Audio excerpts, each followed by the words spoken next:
طبعا مش عارفه انتوا اخدتوا بالكم ولا لا، بس انتوا لو متابعيني هتعرفوا ان انا كان شعري طويل. انا قررت اقصه واخدت القرار بسرعه جدا، يعني لقيت نفسي عايزه ان انا شعري يبقى قصير فقصيته. المهم القعده دي يبقى احنا هنرغي، فثبتوا الفيديو في الاول خالص وهاتوا اي درينك او حاجه تاكلوها تشربوها عشان احنا هنرغي. طبعا انا دايما بعمل كده عشان بكون انا بشرب حاجه وانتوا كمان، فبنحس ان احنا مع بعض. بس انا الصراحه المره دي مش قادره اشرب حاجه، فهشرب ميه. فلما احس ان انا عايزه اشرب هشرب ميه، عشان اكتشفت ان انا النهارده شربت ميه قليل جدا، تقريبا ما شربتش غير اول ما صحيت، وده غلط جدا. فيديو النهارده ده اكتر فيديو انا متحمسه ان انا اتكلم فيه، عشان الموضوع ده بالذات بالنسبه لي من اهم المواضيع. وبحس ان دايما مثلا، يعني مش عايزه النهارده اتفلسف واقول لكم كلام عميق وخلاص، عشان الكلام اولا سهل جدا، لكن فكره انك تتغير في حته معينه مش حاجه سهله خالص. وهقعد اقول لكم اي مثلا جمل عميقه وحاجات عن السيلف لوف او حب الذات وكده، هتحسوا اللي هو طب ماشي وبعدين برضو. وانا اصلا انا صراحه كنت انسانه يعني عكس كل اللي انا هقوله النهارده. يعني الشخص اللي هيكلمكم اصلا عن موضوع السيلف لوف وكل ده فهو اصلا ما كانش كده خالص. فانا بقى كنت بقعد اسمع واتفرج على بودكاست وفيديوهات ناس بتتكلم عن ازاي تحب نفسك وكل ده، وكنت بجد بحس ان هو انا قاعده بتفرج طب ماشي وبعدين. يعني حاسه ان الكلام سهل وكلام عميق مثلا، واسمع جمله كوت معينه عجبتني جدا، خدتها سكرين شوت عشان ما انساهاش، وبعد كده وانا بمسح صور من الجاليري مسحتها معاهم عشان انا نسيت عادي. فمن الاخر النهارده ايه، النهارده عايزين نعمل قعده نتكلم ونرغي بكلام واقعي وحقيقي جدا، عشان انا بجد شخص ما كانش بيحب نفسه خالص. وهقول لكم كده ملخص عن الجورني بتاعتي برضو. فمن الاخر انا برغي معاكم وبنصحكم في نفس الوقت بنصح نفسي، عشان ساعات عامه ساعات الشخص اللي بيحب نفسه بيجيله فترات مثلا لو الدنيا بايظه على الاخر والايام وحشه وفي كذا حاجه وحشه بتحصل حواليه، هو لوحده بيحس ان هو ضعيف قوي وممكن يهمل نفسه ويبقى سايب نفسه للحفره بتاعه الاكتئاب وكده، واللي هو يعني مش فارق معاه قوي هو هيبقى حاسس بايه. وهو لو حابب نفسه ما كانش هيحب ان هو يدخل نفسه حفرة الاكتئاب دي، بس هو مش قادر يعمل حاجة. فانا حتى ساعات بيجي لي اوقات عشان احنا بشر ولازم نبقى حقيقيين في الحتة دي، ان احنا بيجي لنا اوقات بنحس ان احنا مش قادرين نعمل حاجة اصلا، مش قادرين نحب نفسنا حتى. فهنبدأ كده ايه الرغي بتاعنا. انا جايبة اللحاف بتاعي المعتاد، وشلبي قاعد بيسمع معانا الكلام المهم، بيحضر معانا كل الرغي ده، بياخد نصايح كتير قوي الشلبي ده. زيكو كمان بياخد النصايح بتاعتنا. اهلا زيكو.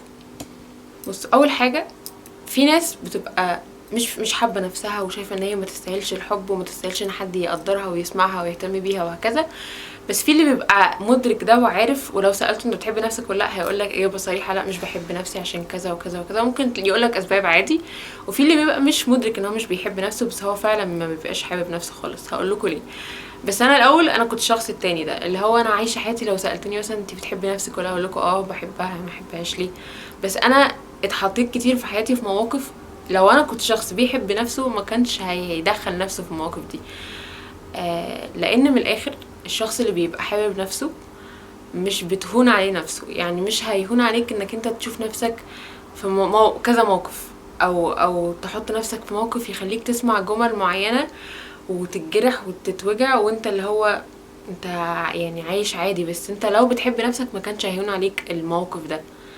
فلما بتقعد كده مع نفسك وتفتكر اللي كان بيحصل او اللي حصل قبل كده، تقول يا ده انا ما كنتش بحب نفسي خالص، انا كنت شايف ان انا عادي ان انا اتحط في الموقف ده، وان انا اسمع جمل زي دي، وان انا ادخل في حياتي اشخاص ما يكونوش اصلا حابيني. وابقى انا معيشه نفسي وهم بس ان انا لا انا حياتي فيها ناس بيحبوني فعلا وكذا وكذا. بس انا بجد في المواقف اللي الحياه بتحطنا فيها بتكتشف ان انت لا انت كنت واهم نفسك، فانت كنت شخص عايش مش بتحب نفسك خالص ولا مقدرها. ف بس مش معترف بده.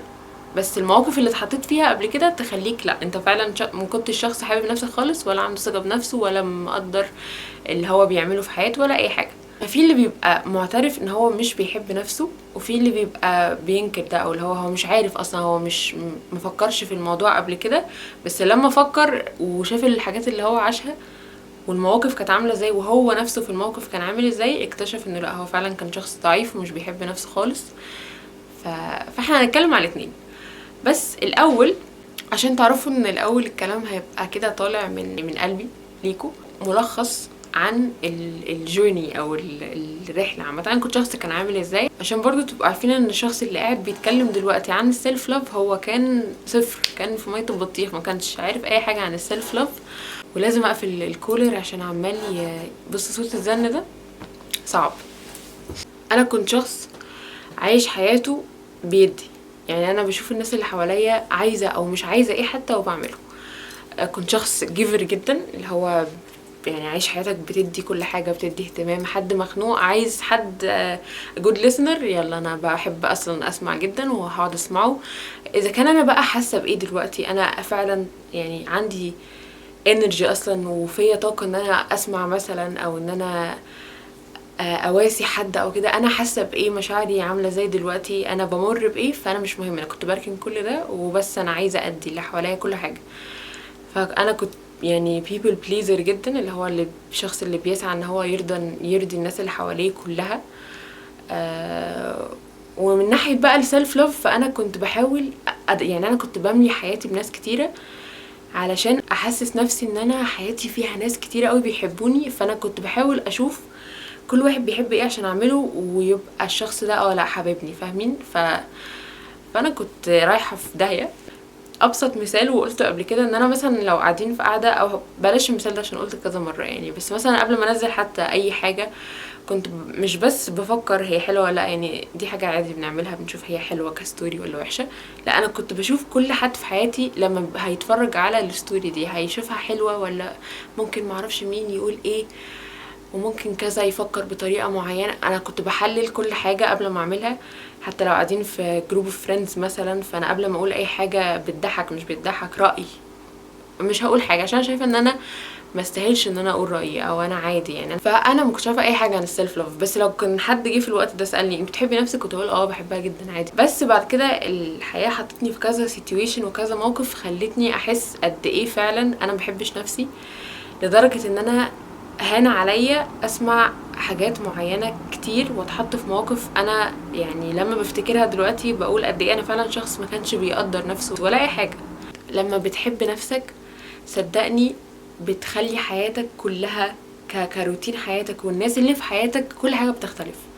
انت مثلا يومك من الصبح بالليل وحش جدا كئيب، وفي ناس مثلا في اليوم خلت المود بتاعك وحش جدا زفت، يقرف.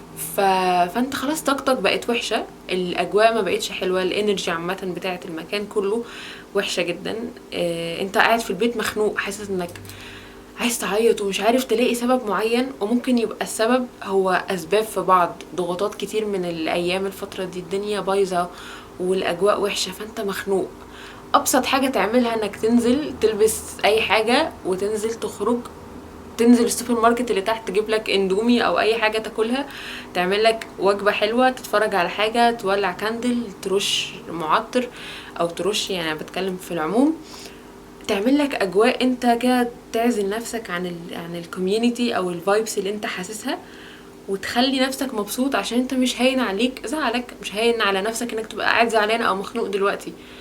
حاجة مثلا تخرج نفسك، روح شوف فيلم في السينما انت عايز تتفرج عليه، بلاش كئيب. لو انت مودك كئيب حاول ابسط نفسك، مثلا انزل اتمشى بالهيدفونز واسمع اغاني، اجري شوية، اعملوا اي حاجة تخلي نفسكم فعلا مودكم احسن. لان احنا من الاخر لو كان ده حد انت بجد بتحبه جدا ما كانش هيهون عليك انك تشوفه متضايق او زعلان دلوقتي، ما كانش هيهون عليكي انك تلاقي البيست فريند بتاعتك اللي انت بتعشقيها قاعده مكتئبه. لا، كنت هتروحي لها تحت البيت تقولي لها لا ما تكتئبيش، بصي لي هنا فوقي، يلا نتمشى نلعب نعمل حاجه.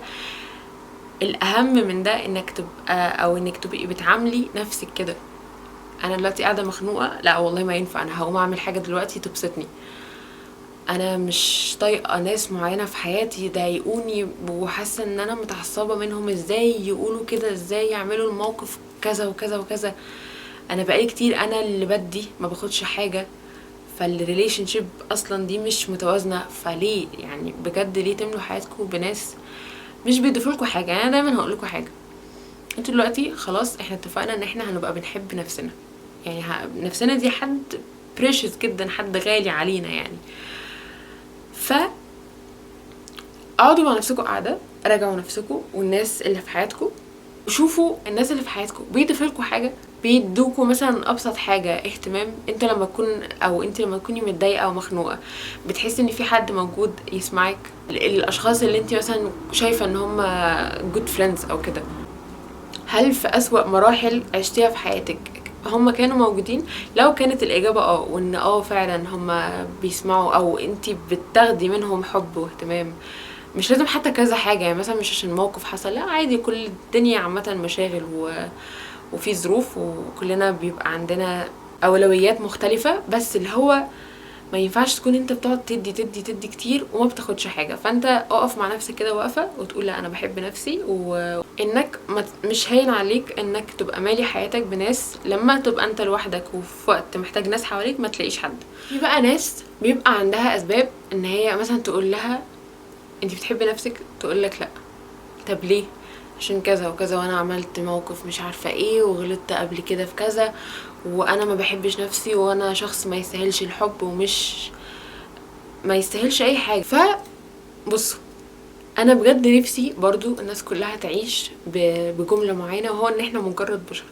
جمله بسيطه جدا بس فعلا معناها. في جمل كده من كتر ما هي بسيطه تحس ان انت كل ما بتركز فيها وتقعد تعيدها كده في دماغك، احنا مجرد بشر، احنا مجرد بشر، تحس ان بعبط كده انت بتعمل كده، بس بجد هي معناها كبير جدا. احنا فعلا مجرد بشر. وده معناه ايه؟ ده معناه ان احنا هنغلط مرة وهنفتكر ان احنا مش هنغلط تاني، وهنغلط تاني وتالت ورابع، وده طبيعي. وده مش معناه انك خلاص لازم تقتل نفسك، لا، يعني هو ربنا نفسه بيسامح. يعني انت ما بتغلط وبتبقى ندمان جدا وبتقعد تقول يا رب انا غلطت في كذا وكذا وانا اسف سامحني واغفر لي وهكذا، هو بيسامح حتى لو عملت ايه. فانت ليه ما تسامحش نفسك؟ واحنا بجد مجرد بشر. بس في فرق.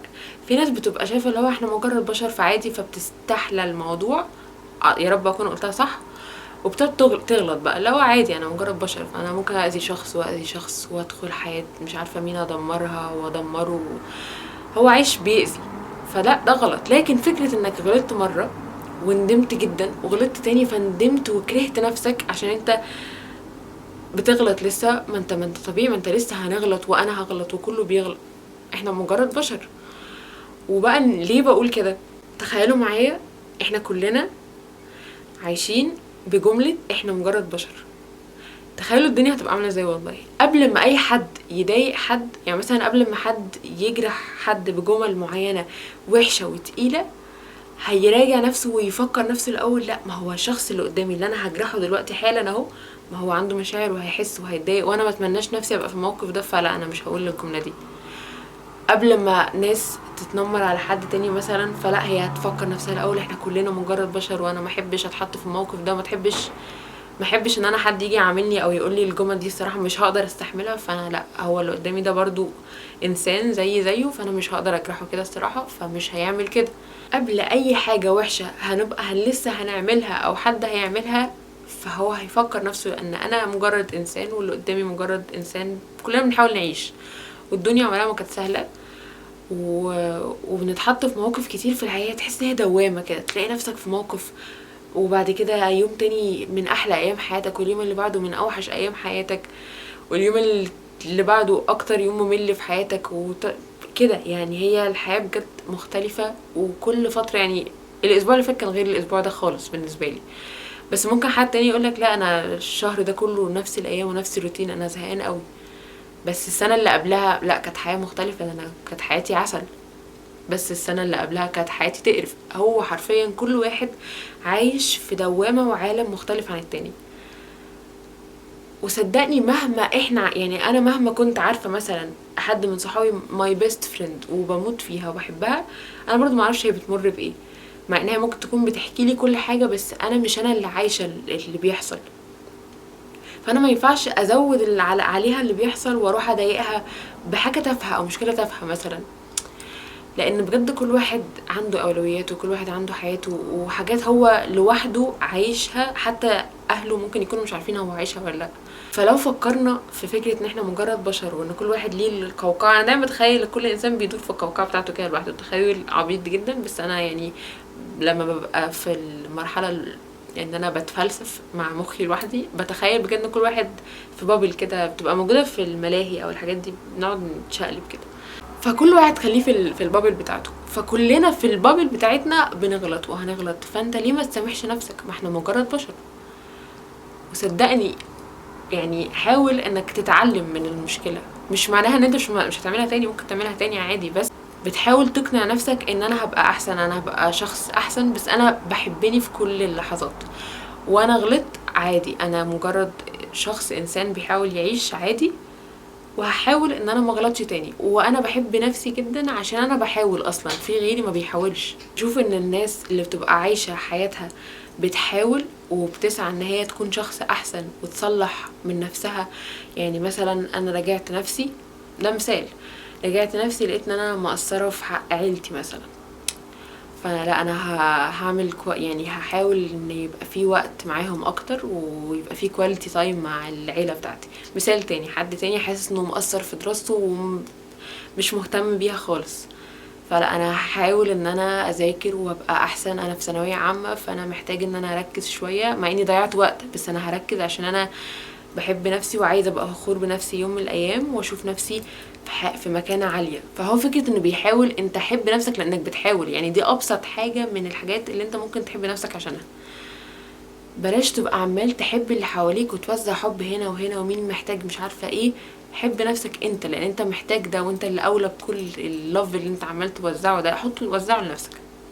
احنا بجد نبقى محتاجين ان احنا نقدر نفسنا جدا وندي الحب ده كله لينا، لان احنا بجد اللي محتاجينه، واحنا اللي عايشين في البابل بتاعتنا. ليه تخرج من البابل بتاعتك توزع حب بعيد؟ ما توزعه فيها. يعني ده بجد ابسط مثال تافه ممكن اقوله لكم. فبجد زي ما قلت لكم، ابسط حاجه ان انا بحب نفسي عشان انا شخص بيحاول رغم الحاجات اللي هو عاشها او الحاجات اللي هو بيعيشها لسه، هو مازال بيحاول. وبعدين هو اصلا احنا بنعيش كل اللي مكتوب، يعني احنا كل اللي بنعيشه ده مكتوب، ودي حاجه انا بقولها في فيديوهات كتير برضو. فانت ما تبقاش قلقان من حاجه، وحب نفسك في كل فتره، وسامح نفسك لما تغلط، وحاول تبقى احسن، وافتكر اهم حاجه بقى ان ربنا شايف محاولاتك دي كلها وشايلك الاحسن.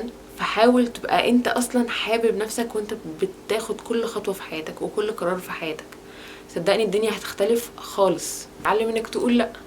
مثلا حد طلب مني حاجه وانا شايفه ان دي حاجه مش في مقدرتي دلوقتي، او انا مش قادره ليها وما عنديش طاقه ليها خالص، فانا هقول لا. ده مش انانيه منك ولا رخامه ولا تناحه، لو مش عارفين مصطلح تناحه ده فهو ايكوال للرخامه، ولا اي حاجه من الحاجات دي، مجرد انك انت شايف انك انت دلوقتي كانسان مش عايز تعمل ده، فقلت لا. بلاش تكون شخص ضعيف اللي هو مش فارق معاك انت عايز ولا مش عايز، انا كده كده هقول استحاله اقول لا، دي ايه ده هقول لا ازاي؟ لا، ما هو عادي قول لا، انت لو مش عايز تعمل كده فعلا قول لا، عشان احنا قلنا ان انت بتحب نفسك، وان ده شخص تعامل مع شخص، بصوا من جو مجانين بقى، تعامل مع اكن نفسك انسان، انت عايز ولا مش عايز خلاص لا. فبجد انتوا اصلا يعني ناس تتحب. انا ما بقولش كده بقى ايه، مش عايزه ابقى كرنج، يعني بعيدا ان انا في اغلب فيديوهاتي بقول لكم قد ايه ان انا بحبكم وعايزه احضنكم وافعصكم وان انتوا كيوت جدا وان انا بجد بحبكم، بس يعني هحاول ما افتحش الكرنج اللي انا بفتحه ساعات، بس انا فعلا ببقى بجد بعانيها، عشان انتوا مش عارفين انا شويه الرغي اللي بقعد ارغيه معاكم على الكاميرا بالنسبه لي بيعمل فيا ايه، بيبسطني جدا. يعني انا عامه انا عشان بحب نفسي وبحب اعمل الحاجات اللي بتخليني مبسوطه عشان ابسط نفسي، انتوا بتبسطوني جدا، فهتلاقوني فاتحه الكاميرا برغي معاكم وبتوحشوني قوي عامه، بس الفتره دي مش بلاقي وقت قوي ان انا اصور، بس عشان في حاجات صراحه، في تغيرات في حياتي ما اعرفش، يعني حاسه بحاول بس افهم انا فين في حياتي يعني. المهم هبقى فضفض في فيديو تاني عشان ما نبعدش عن التوبيك بتاع الفيديو. المهم يعني ما تستناش للحب يجيلك من الناس اللي حواليك، انت اصنعه لنفسك. ما تستناش انك تسمع جمل حلوة من الناس اللي حواليك، ما ليه؟ طيب ما هي هتيجي في وقتها. انت على فكرة لما تبقى شخص بتحب نفسك ومقدرها وعارف هي تستاهل ايه، مش هتبقى اللي هو اي حد مثلا يجي كده يقولك جملة او يجي يقولك كلمة حلوة خلاص انت انا بحبك جدا الله، مش كده. لان هو يعني في ناس كتير قوي بقى لعبتهم بقى، يعني في ناس كده جملة حلوة، جملتين، كم بروميس كده و كيوتنس، فليرتيشن. فانت بقى اللي هو ايه كل الاهتمام والحب ده، انا عمري ما شفت كده، ما انت مش بتدين نفسك الحب والاهتمام ده.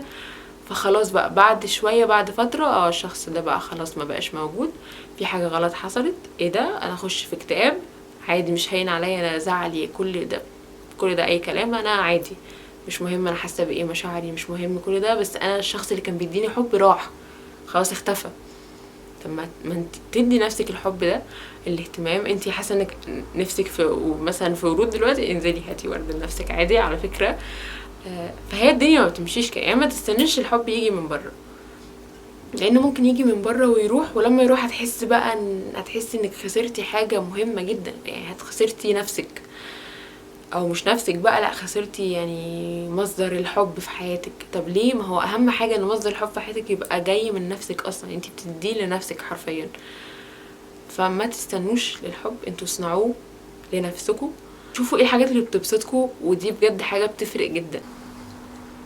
ومايلي عايزه تقول لكم حاجه برضو، ان هي يعني بصوا مثلا مايلي عايشه حياه ملكه، بتدلع نفسها، بتحب نفسها، لما تحس ان هي مخنوقه بتاكل كتير وبتدلع وبتلعب في كده لعبه كوره بتلعبها، وعايشه ملكه، مش مستنيه الحب من حد. بصوا هي مش طايقاني اهو، عشان هي حابه نفسها كفايه، فمش مستنيه الحب من حد. هري، انا بهري. ماشي، هي الكاميرا اصلا ناقص لها شرطه وتفصل، وانا خلاص حاسه ان انا قلت كل حاجه كنت عايزه اقولها، فاتمنى تكونوا استمتعتوا واستفدتوا بالفيديو وشويه الرغي بجد اللي انا برغي معاكم دايما ده. ومبسوطه ان اخر فيديو كان دردشه برضو حبيته، اللي هو كان عن fear of missing out، او فكره انك حاسس انك بتضيع وقتك. فانبسطت جدا من الكومنت صراحه، وانا بعشقكم. وبس stay tuned، وهحاول ان انا اعمل كونتنت كمان على انستجرام، عشان انا بجد مش زمان كنت بتفاعل عليه وكده، بس دلوقتي ما بقيتش اتفاعل غير على يوتيوب. بحس كده الفاميلي اللي على اليوتيوب في حتة تانية الصراحة، بحب فرد منكم. فالمهم يعني فولو برضو على انستجرام، عشان بفكر اعمل فكرة بلاي ليست هناك كريلز يعني. بحبكم، خدوا بالكم نفسكم، و باي باي.